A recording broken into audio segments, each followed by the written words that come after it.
Bye-bye.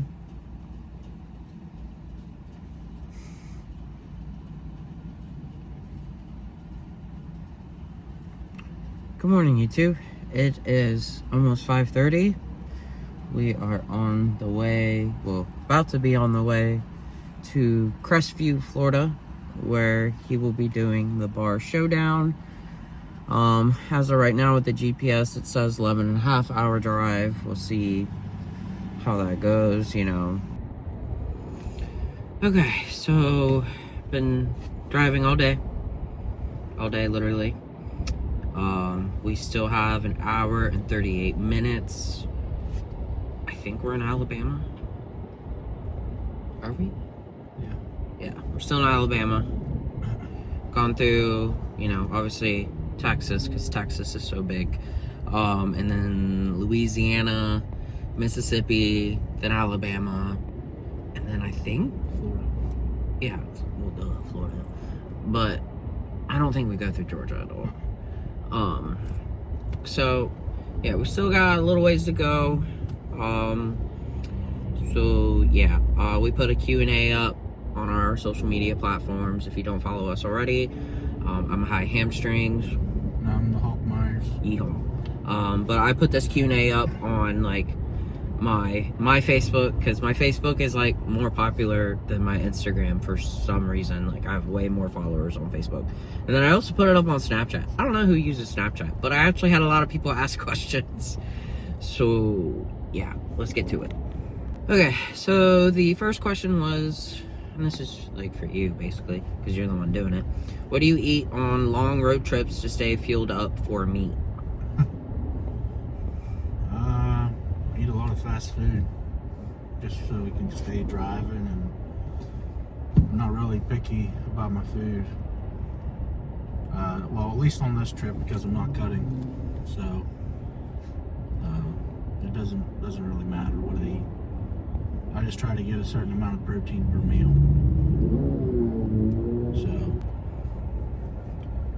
Okay, so this is from one of our union friends. When are you coming out to make this travel money? So I'm a journeyman with an electrical union, and I can basically work anywhere in the United States, but some states differ. Some you just got to pay in, some you can just take a test. So, but I can work anywhere in the U.S. as a journeyman in the union. But just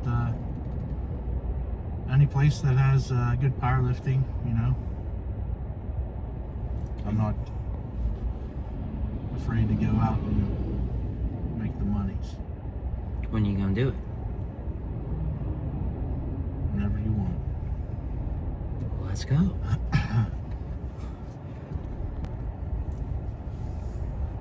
Okay. How do you find your way back after adversity, injury, and life-changing experiences?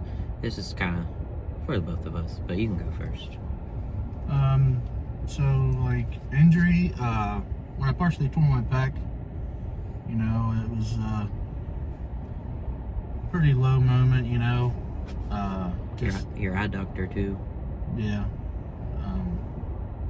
You just got to find ways to work around it, things that you can still get blood flow and get work in to the muscle without injuring it anymore. There are other stuff you can take, like BPC and TV500 and a bunch of other different things, but that'll help speed up the process. But it just depends what you're willing to do and if you have the money for it. There's also PT, you get massages. It just depends, but how bad the injury is. But for my case, it was just a partial tear, so it didn't need surgery or anything serious. Just needed time.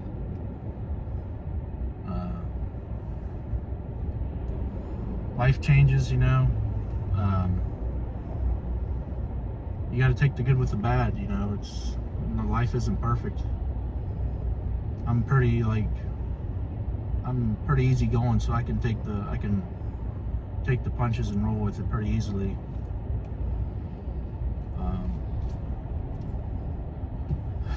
You just gotta do what you get. Like for me, I just do what I gotta do to get back on track, to focus on things that I need to focus on instead of worrying about things that I can't control. Amen. So I've been pretty lucky. I haven't had like any tears. I've, the typical like strained my lower back, stuff like that. But the only like major injury I've really had was I dislocated my SI joints while squatting. How long ago was that? 4 years? It was a while. It was in Maryland when we lived there. Yeah. It's been a moment. So I dislocated my SI joints and it sucked. Like, he couldn't even sleep in the same bed as me because our bed during the time, like, it was his old bed before we moved in together. And so, like, it dipped a lot. So if I was, like, on my side or just, like, even trying to lay on my back, I would still roll into him, and my lower back, my hips, just all that just lit up. It was not comfortable at all, and the funny thing is that, like, I just got right back to work, like, I still squatted. I used the SSB bar, and I did box squats. I kept deadlifting. Like, I just kind of like kept going with it. I did like what he said, like, you do what you can, and like I could load my back just fine, but like I couldn't like really go down and hit depth without that kind of worry, so I still did what I could. Accessory movements didn't really hurt it, as long as I wasn't like in a weird leg press position, because we all know like there's some leg presses where like you're just in a weird position when you're laying in it. So that's the only like real injury I've had, like. But with life changes and stuff like that, like, when it comes to when talking about like training and like when things happen in life, it's okay to make things outside of the gym the priority. It's okay. In powerlifting, we're not getting paid to do this. If you are, like, let me know how. But things do happen in life, and some things do take priority, like family stuff, your job, like, it happens, like, and if something's going on in your life outside of the gym to where like you're still able to go at the gym, like,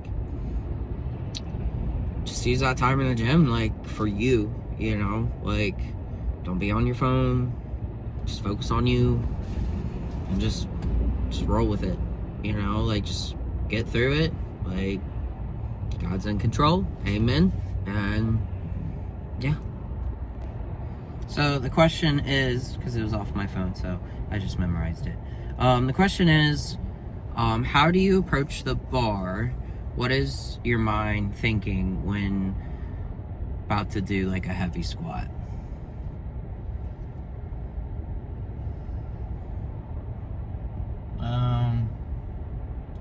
For me, I just kind of zone out, which isn't a good thing. It isn't bad, but isn't good, because you don't want to think about too many things.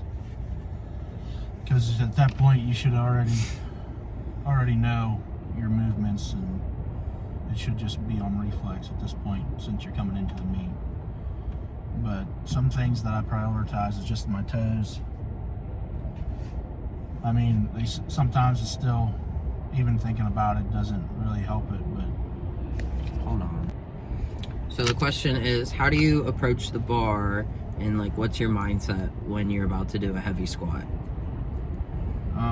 For me, I just get tunnel vision. I kind of zone out and just focus on the back wall or whatever. Just kind of don't pay attention to anything, just my body.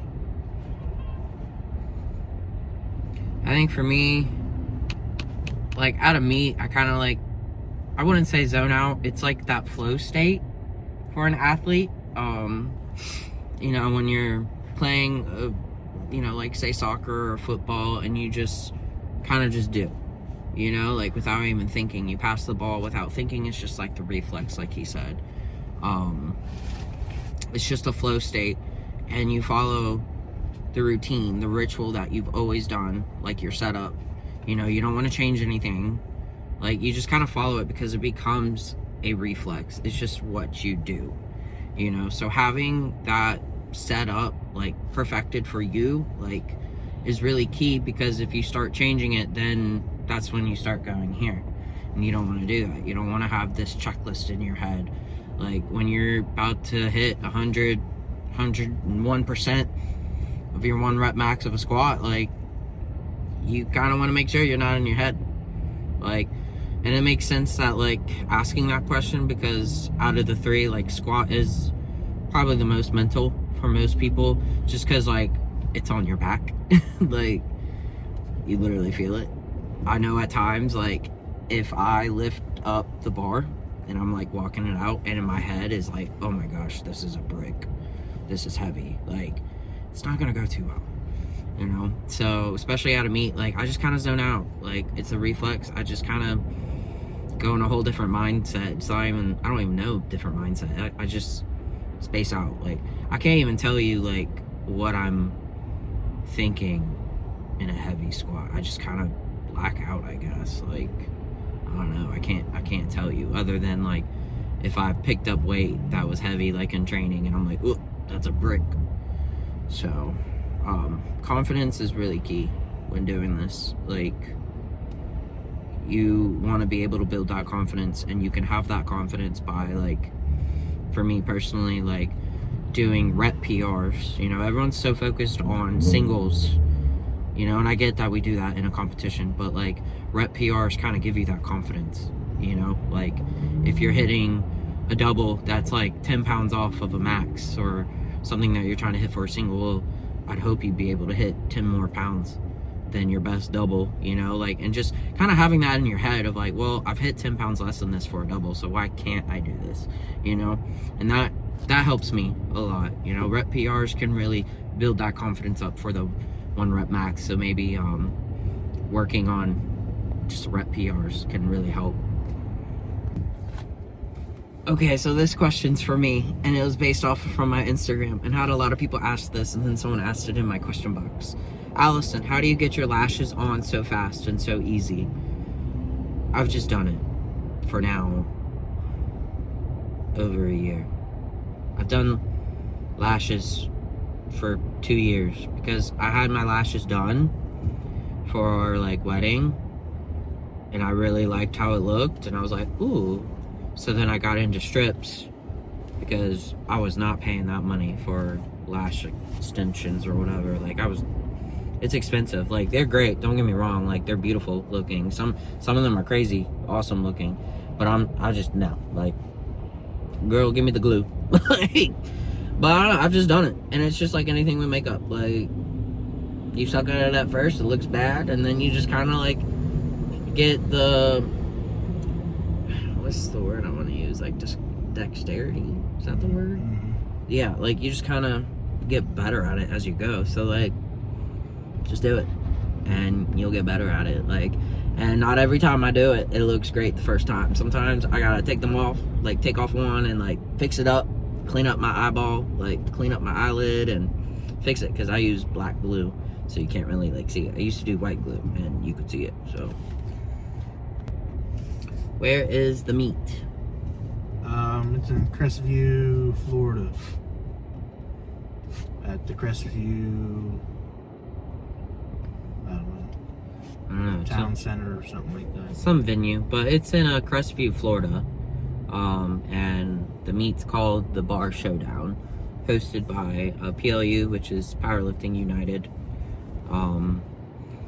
It's like 11, 12 hours away from us, and that sounds far, but, like, for us, I don't know, it just doesn't seem like that far. Like, yeah, I mean, we drove from Maryland to Missouri twice, and it was like 14 hours. Yeah, that sucked. The first time it wasn't bad, because we never did it, and then the second time it was like, oh my gosh. This one's for you. Is 24 plus gonna happen? Any given day. I mean, it's there. I just gotta put it together. It's if I get my best squat, it's looking pretty good. But if not, it ain't happening. And deadlift. Yeah, I gotta hold on to the dang bar. And the last question, and this one's for you. What accessories does the Hulk do for his bench? For bench, so like on primary day, I do like incline press, either a machine or dumbbells. Usually I do machine because I don't like picking up 180, 200 pound dumbbells to get up to my chest. But I'll do a back exercise, like a row or a pull down, and then I'll do some reverse flies for your rear delts, some rotator cuff stuff, and then usually I finish it off with tricep push downs or stiff arm push downs. The only difference on secondary days, I do military press or shoulder press, and then I do the same accessories. You do? Yeah. Oh. See, that comes to show. You can do the same thing over and over. Now we're under the tunnel. Yeah. I hate going under tunnels because we're underwater right now. And all I can think about is like water shooting out from the ceiling. And then we drown. Intrusive thoughts. I had something. What? Another thing on the food. An old guy told me you can have 2 out of the 3. You can have French fries and a drink, or French fries and a sandwich, or a sandwich and a drink. You can't have all 3. But you just ate I only had, 2 like, sandwiches, you have a drink, I only had and a you had handful. fries. Like 2 or 3 fries. You still... handfuls? You didn't eat... You didn't just get a thing of fries just for 2 fries. I ate half the fries. So you had 2 sandwiches, the drink, and the fries. Well, usually I don't get fries, but we went to Popeyes. So I got a fry. You're a fry. Other than that, I usually don't. Oh, we're out of the tunnel. Is there water?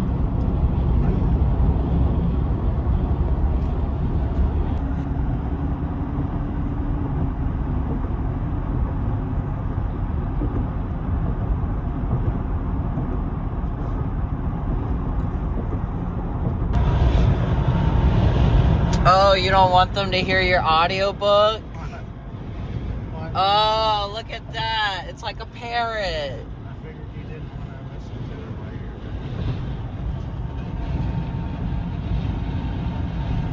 We're in Florida. And your windshield is nasty. Oh, the bugs. What happened when you drive 700 miles? It's like, yeah. Here, take a bite.